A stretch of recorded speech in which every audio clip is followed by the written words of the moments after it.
Hello everybody, we are here with your Horus support guide. While Horus can be played in the solo lane and sometimes even the jungle, support is by far where he is the most comfortable. So we are going to be starting out with a ranked up shell, Guardian's Blessing, 4 health potions, and our Hand of the Gods. We're going to be starting off talking about Horus's passive. Each time Horus is damaged by an enemy god, you gain a stack of Resolute. If Set is the god damaging you, you gain 2 stacks. Cool. Each stacks increase your protections and CCR. Resolute stacks to a max of 10 for 3 seconds. When it fades, Horus is healed based on the stacks. So you get 1.5 protections per stack, up to 10, so up to 15 protections. You get up to 15% CCR, and then at the end, you will heal for 2 per 0.75 per level. That is shown down here in your little passive bar. You can see all these little circles. So the more you take damage, the tankier that you get just by existing. So we love Horus passive. It's very nice for us. The ability that we get here at level 1 is going to be our 1. This is our knock up in a main lane clear ability. So this is a 2-pronged ability. Step 1, it is a small little circle knock up around your character. So if I run at this Cupid and Athena, I will knock them up. And then it is a line-based auto attack that slows. So those are 2 unique things. Even if you miss the original knock up, you can still use that line-based auto attack. So this is our main form of wave clear because our 1 will hit the wave like that, and then we can use our 1 auto all the way through the wave. Goes through gods, goes through minions, goes through everybody. At level 2, we are going to get our 2. Our 2 is a oh my goodness, going to hopefully get us out of this mess, because it is a movement ability, and we hope that our Woojer has his jump. He does not have his jump, so he is just simply dead. So our 2 is a small dash. It's a very small dash. If you connect on an enemy god, it will go through minions, just no matter what. And if you connect on an enemy god, it will stun them, and you will go through a little damaging combo that also reduces your enemy's protections. So you go up, you hit them, then you do a cleave auto, and then you reduce their protections. That is with that cleave. So if I go up and try to use it on Cupid, I gotta be a little careful, but not gonna reach him. Actually, with that, he is very afraid he's running away. It's gonna be a good time to use our 3rd ability, though, if Smite would literally let me rank up any abilities right now. Our 3rd ability is our longest movement ability, but we actually can't use it unless we have friendly minions or friendly gods nearby. And that is because we target it on a friendly minion or a friendly god, we dash to them, and we heal ourselves and the target that we are going to. So this can be a very, very long travel ability. By default, it's pretty long range. Plus, if you're like friendly uses a dash while you're on your way to them, you'll go even farther to match where they're going. So this ability can be used to travel extremely far, and you will heal yourself, you'll heal your ally, and you give each of you a little bit of protections for 3 seconds. Basically, it's like the exact same effect on the 2. The 2 reduces protections of enemies for 3 seconds. The 3 gives you protections for 3 seconds. Bada bing, bada boom. So our standard little combo that we look to do on Horus is typically going to be 2ing into our enemy. It's going to be our little gap closer. We stun them. We try to get off 1 auto attack. The stun is for 1.25 seconds, so we want to maximize that duration.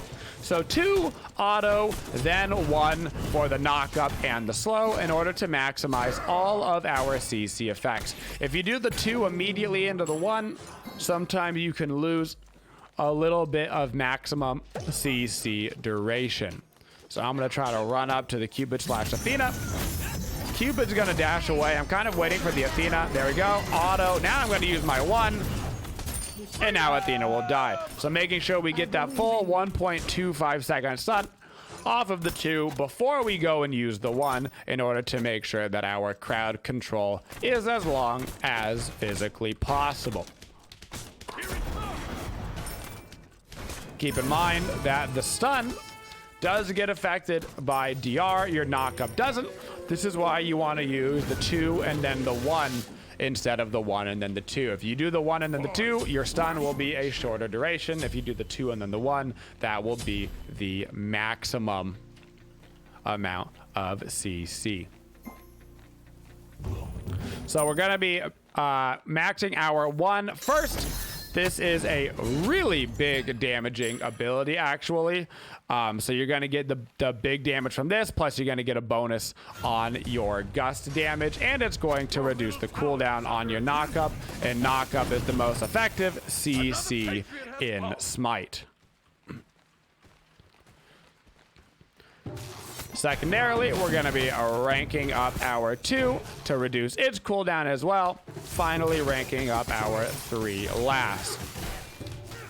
So we need to talk about our ultimate. Our ultimate on Horus is really, really unique.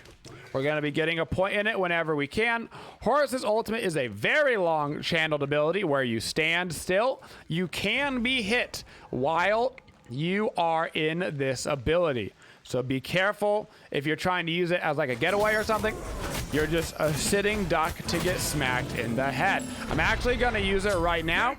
So you see me flying through the air. Allies can travel with me. So I've got a Ryzen with me. He comes through. We force the Baba ulti. We might even be able to force the Baba life. I'm tanking this tower for now, and we will. So I start my ultimate at the red buff. This is going to allow me to travel through the air in stealth. I am sneaky. I can't be seen in the air. Any allies in the radius around you will get picked up and thrown with you. And when you land, you will do damage and a small knockup if you are on top of an enemy god. And if you land on top of a friendly god, or if they come through with you, your allies gain a shield temporarily. This ability is primarily used for ganking, but it can be used for escaping. Sometimes you can pop it really quick and just try to like hop over a wall with you and your team. But do keep in mind, wait, how did my 3 not, what the? But keep in mind that you are hittable during it, and your friendlies have to kind of stand around and just sit inside of it. So if you have a bunch of enemies right near you, it can be hard to use as a getaway skill without dying, but it can be used that way. Mostly used for ganking and aggression. So our first item that we got on Horus, you can see we went into the Reinforced Greaves. Reinforced Greaves right now are my go-to on supports. The other boots that I like is I do like cooldown boots on certain gods that are just disgusting with cooldown, like Athena, because of how good her taunt is. But for the most part, I want you building reinforced shoes on supports right now. They did increase the HP on this item, so it gives 150 HP instead of 100 now. Not to mention it has the CCR on it, which also pairs really, really well with Horus's passive. Because Horus's passive can give you upwards of 15% CCR, it means just with boots and Horus passive, you've got up to 35% out of 40% CCR. So you're almost capped already at the 7-minute marker, which is really nice. As our second item, we are of course going to be getting Gauntlet of Thebes. Gauntlet of Thebes, the one tried and true support item that has really stayed strong throughout all of the protection nerfs, throughout everything. It gives good HP, it gives good protections, and of course it gives an aura to your team to give them a little bit of protections. So I'm going to start my ultimate from all the way over here. And I'm just going to be flying through the air. I'm going to try. I think Cupid's going to dash. He is. So I'm going to ulti way in the back line. That hits him with the knockup. Now I hit him with the stun. That's his bead. So I'm waiting to follow up with my slow to make sure that slow will actually affect him. And my Huyi can get in range in time to grab that kill. We force Cupid ult, Cupid beads, Athena ult, and Cupid life. After this purple buff, I'm getting ready to back up and get my Gauntlet of Thebes soon. Just gonna get me a little purple buff and try not to be too greedy on my back. Fly over here. There we go. Now we can back up, go get ourselves a Gauntlet of Thebes and a couple of wards to help out the vision on our team as we head back over to the mid lane. So our official level order on Horus is going to be 4, 1, 2, 3. Grab the ulti when you can. It's not so much for the damage, it's actually more so for that shield. That shield is a really powerful effect for your team for keeping them alive, so you do want to go ahead and grab that.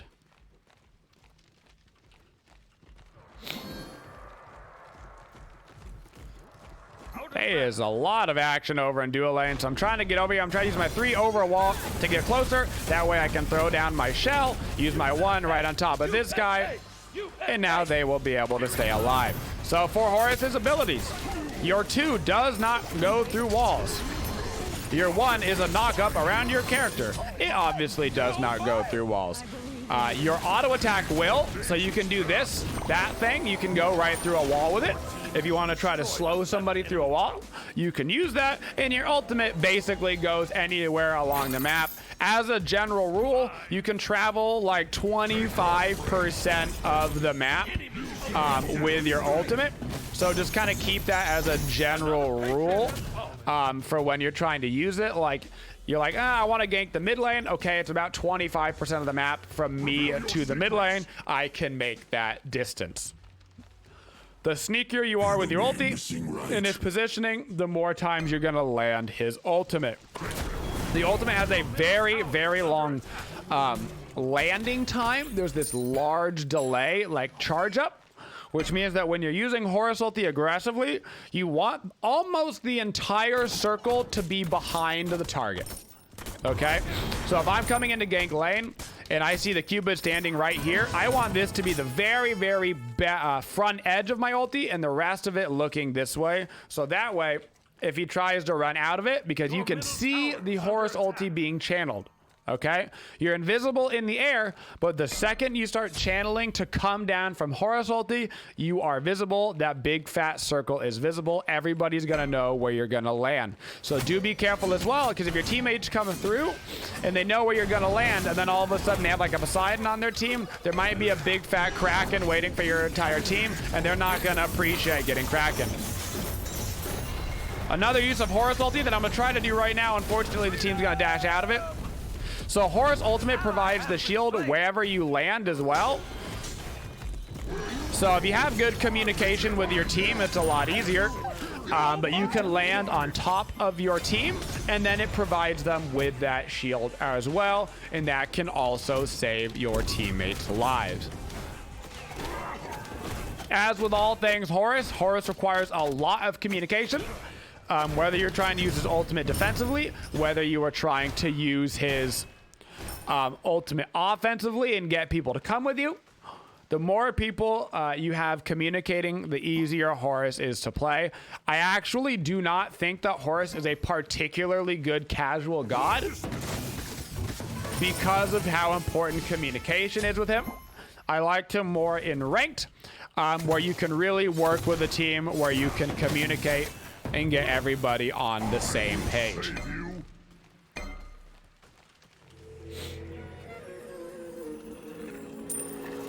Now we're going to be backing up. I'm going to get me a relic dagger as well as a sprint. I like blink on Horus because if you get blink on Horus, you can blink 2 for a really long range initiation and then follow up with your 1. But they've got a Cupid in this game. Against Cupid, you always have to have sprint, because if you don't, his ultimate does slow and you will leave your team in a very bad spot if you don't have a sprint in order to help him out. Nobody wants to have to use their CC immune abilities to get out of a Cupid ult. So make sure as a support you get a sprint for your team against Cupid every single time. It's just a generically good active to begin with, so it's not like it's a large deficit. You just miss out a little bit on those initiation opportunities. You're just gonna have to get a little bit closer with your 2 and with your ulti. So now that we've got our Thebes, I'm starting to work on cooldown on Horus. Horus really needs cooldown, but I love Reinforced Greaves and Thebes on him early to make him tanky so you can frontline for your boys. and then I start to work on CDR. Some of my favorite items on Horus: Shield of Regrowth, Relic Dagger, Spirit Robe, and Pridvin. These are 4 items that I am always considering grabbing on Horus.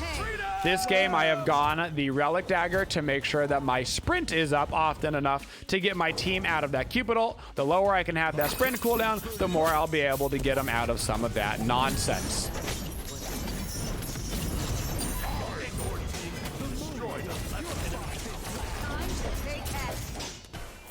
Next up this game, I am going to be grabbing me a Shield of Regrowth.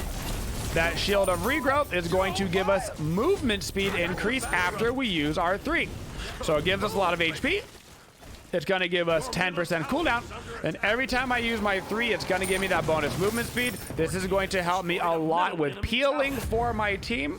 When I use my 3 to hop over to somebody when I'm about to save them, it's going to give me that bonus movement speed to make sure that I can get in range of my 2, that I can get in range of my 1, and start peeling people off. Should be a little bit careful off this, yeah. It's a little bit greedy being all the way over here right now. I particularly need to back up. So those are always items that I'm considering on Horus. Also on anybody tanky right now in Smite, Spirit Robe and Oni Hunter's Garb are just great items to consider.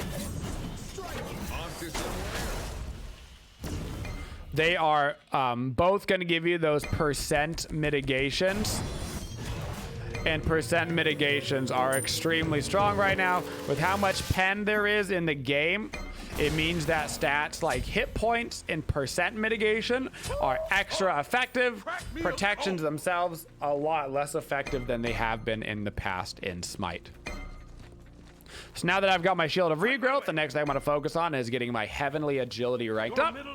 And then we'll go back into our build. I'm going to get a Pridvin for that 20% CDR to give me 40% right now.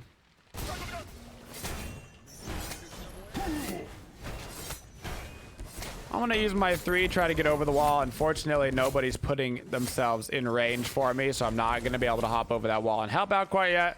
I'm trying to get over to my Suki. Going to give him a dash now that I'm here.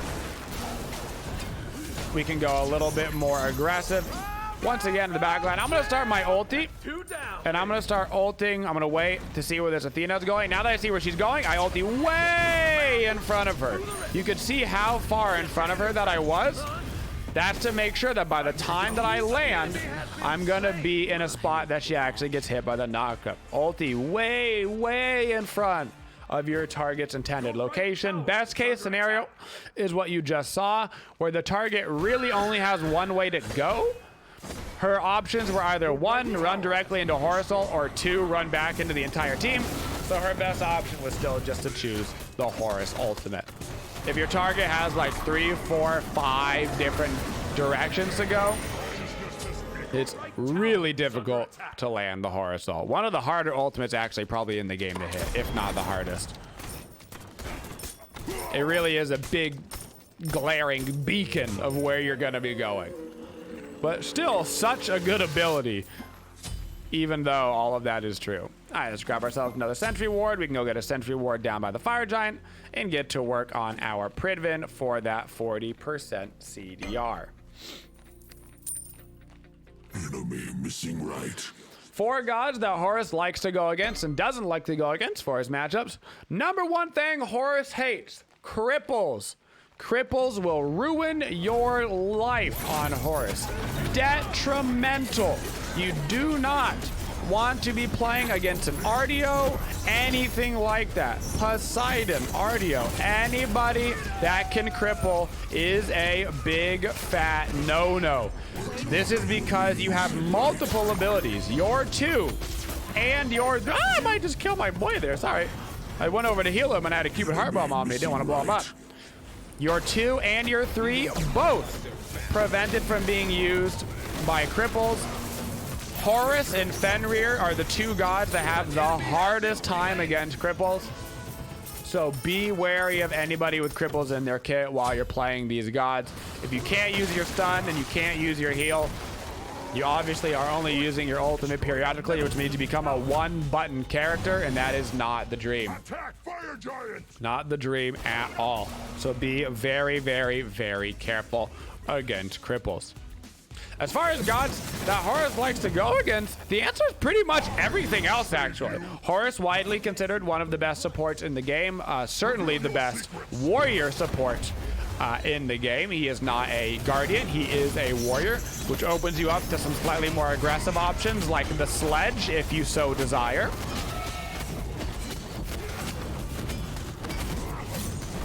But Horus really has a great time in the support role. He loves fighting early.